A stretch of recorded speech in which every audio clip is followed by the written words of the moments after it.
O Império Romano foi um dos maiores impérios da história, deixando um legado que até hoje molda o mundo. Mas como uma potência tão grandiosa chegou ao fim?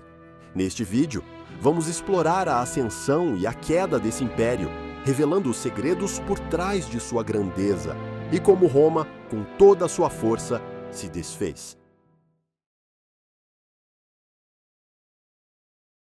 Roma começou como uma república em 510 a.C., governada pelo Senado e pelos magistrados eleitos.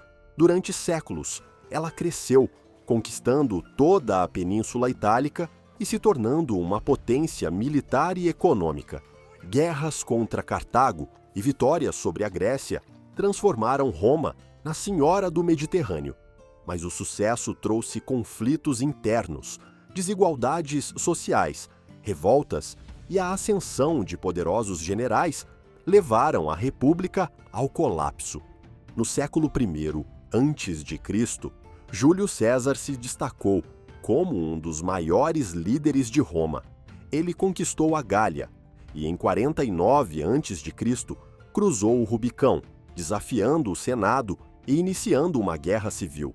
Vitorioso, foi nomeado ditador vitalício e tentou estabilizar Roma com reformas. No entanto, seu crescente poder alarmou os senadores, que o assassinaram em 44 a.C., num esforço fracassado de restaurar a República. Após a morte de César, a luta pelo poder levou Otávio, seu herdeiro, a derrotar Marco Antônio e Cleópatra na Batalha de Áxio, em 31 a.C.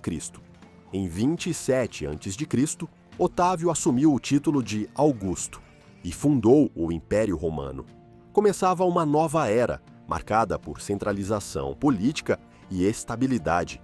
Sob o reinado de Augusto e seus sucessores, o Império Romano atingiu seu auge.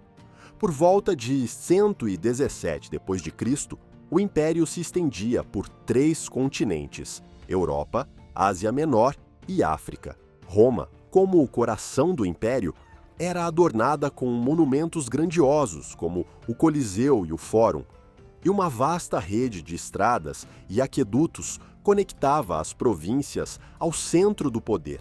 A Pax Romana, que trouxe paz e estabilidade, permitiu o florescimento econômico e cultural, enquanto o Império se expandia e as fronteiras se mantinham seguras. No entanto, essa estabilidade tinha seu custo.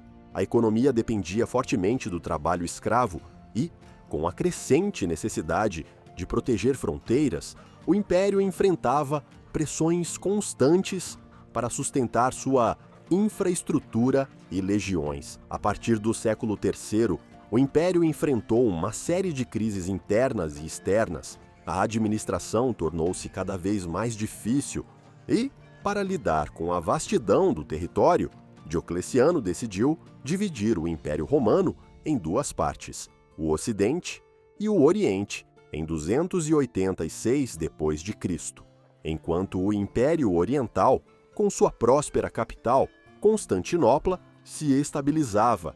O Ocidente enfrentava desafios constantes, como as invasões de povos germânicos, visigodos, vândalos e outros. Em 476 d.C., o Império Romano do Ocidente chegou ao fim, quando Odoacro, líder germânico, depôs Rômulo Augusto.